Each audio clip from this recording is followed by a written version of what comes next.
Assalamualaikum warahmatullahi wabarakatuh. Perkenalkan, nama saya Rasul Aziz Alfarizki dengan NIM 2421700005 akan mempresentasikan tentang studi deskriptif kompetensi dasar siswa pada mata pelajaran sistem transmisi. Studi pada program keahlian teknik kendaraan ringan otomotif atau TKRO di SMK. Pertama, ada abstrak penelitian, pendekatan deskriptif kuantitatif terhadap kompetensi siswa kelas 11 TKRO. Jumlah 72 siswa kelas 11 TKRO, 3 rombel, total sampling 68,4 rata-rata kompetensi pengetahuan cukup, 74,2 rata-rata kompetensi keterampilan atau baik. Tujuan penelitian mendeskripsikan tingkat kompetensi dasar siswa pada mata pelajaran sistem transmisi di SMK. Program keahlian TKRO mencakup kompetensi pengetahuan dan keterampilan serta mengidentifikasi faktor-faktor yang mempengaruhi sebagai dasar perbaikan pembelajaran berbasis kurikulum merdeka. Pendahuluan. Pertama, mutu pendidikan sebagai sistem. Mutu pendidikan terbentuk dari keterpaduan pendidik, sistem, dan peserta didik. Ketiganya saling bergantung dan tidak dapat berjalan terpisah. Yang kedua, peran supervisi pendidikan. Supervisi pendidikan adalah sebagai keseluruhan kegiatan yang bertujuan untuk membantu pengelolaan lembaga pendidikan serta untuk meningkatkan kemampuan guru dan pegawai dalam mengelola lembaga sekolah. Yang ketiga, guru-guru profesional. Gilbert Hunt menjelaskan, guru profesional memiliki semangat dalam mengajar dan memberikan dukungan kepada peserta didik untuk lebih maju pada proses pembelajaran. Guru memiliki sebuah pengetahuan yang cukup baik. Ilmu pengetahuan dimiliki olehnya mumpuni dalam materi yang disampaikan kepada peserta didik dan selalu mengikuti kemajuan perkembangan pengetahuan dalam bidangnya.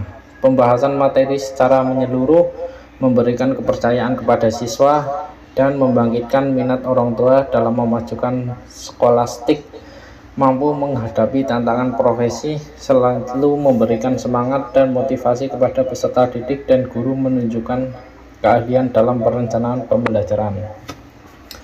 Kajian teori, 3 landasan konseptual penelitian. Pertama, ada kompetensi dasar vokasi, yaitu kemampuan terukur mencakup pengetahuan, keterampilan, dan sikap. Dalam kurikulum merdeka dinyatakan sebagai capaian pembelajaran CP mengacu SKKNI.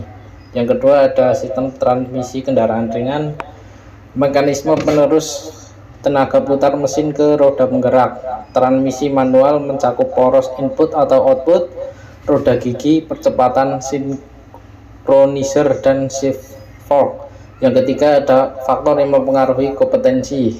Faktor internal seperti motivasi, kemampuan awal, dan eksternal seperti kualitas guru, sarana metode, kualifikasi guru berkontribusi 42% terhadap prestasi belajar. Metode penelitian, desain dan populasi, pendekatan deskriptif kuantitatif tanpa perlakuan atau manipulasi variabel, dilaksanakan di SMK negeri.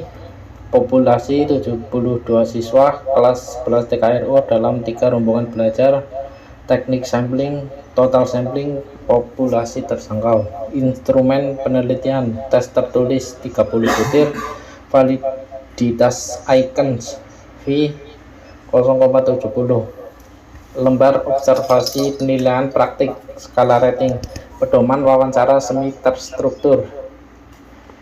Kategorisasi capaian kompetensi, poin 85 sampai 100 sangat baik, 70 sampai 84 baik, 55 sampai 69 cukup, kurang dari 55 kurang. Teknik analisis statistik deskriptif.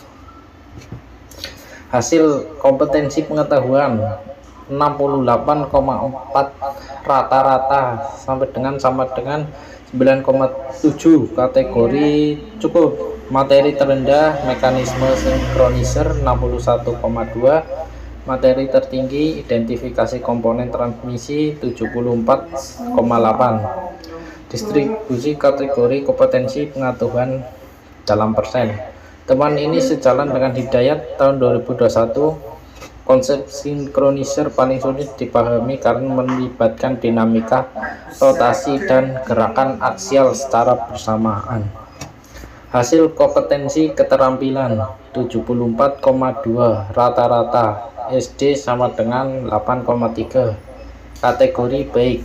Keterampilan prosedural siswa lebih baik dibandingkan dengan keterampilan analitis dalam identifikasi kerusakan. Rincian aspek penilaian praktik konsisten dengan teori count of experience. Pembelajaran melalui pengalaman langsung menghasilkan retensi lebih tinggi. Faktor yang mempengaruhi kompetensi berdasarkan wawancara dengan guru, kepala program keahlian, dan siswa. Keterbatasan alat praktik. Rasio unit transmisi yang dibongkar pasang masih terbatas, yaitu 1 unit untuk 6 siswa. Yang kedua, ada kesiapan guru. Sebagai besar, guru TKRO belum mengikuti pelatihan implementasi asesmen berbasis CP kurikulum Merdeka. Yang terakhir, ada motivasi intrinsik. Siswa dari latar belakang yang sudah mengenal otomotif atau misal keluar ke bengkel cenderung mencapai kompetensi lebih tinggi.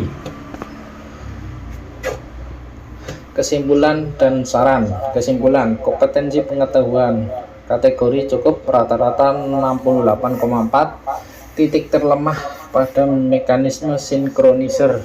Kompetensi keterampilan kategori baik, rata-rata nilai 74,2. Kelemahan pada identifikasi kerusakan. Faktor utama, keterbatasan alat praktik, kesiapan guru pada kurikulum berbeda, dan variasi motivasi intrinsik siswa. Saran, penambahan unit transmisi praktik atau trainer peraga berbasis augmented reality. Kedua, pelatihan guru tentang asesmen berbasis CP dan pembelajaran berdiferensiasi. Dan terakhir, penelitian lanjutan dengan desain eksperimental untuk menguji efektivitas intervensi pembelajaran. Sekian presentasi yang dapat saya sampaikan, semoga bermanfaat. Wassalamualaikum warahmatullahi wabarakatuh.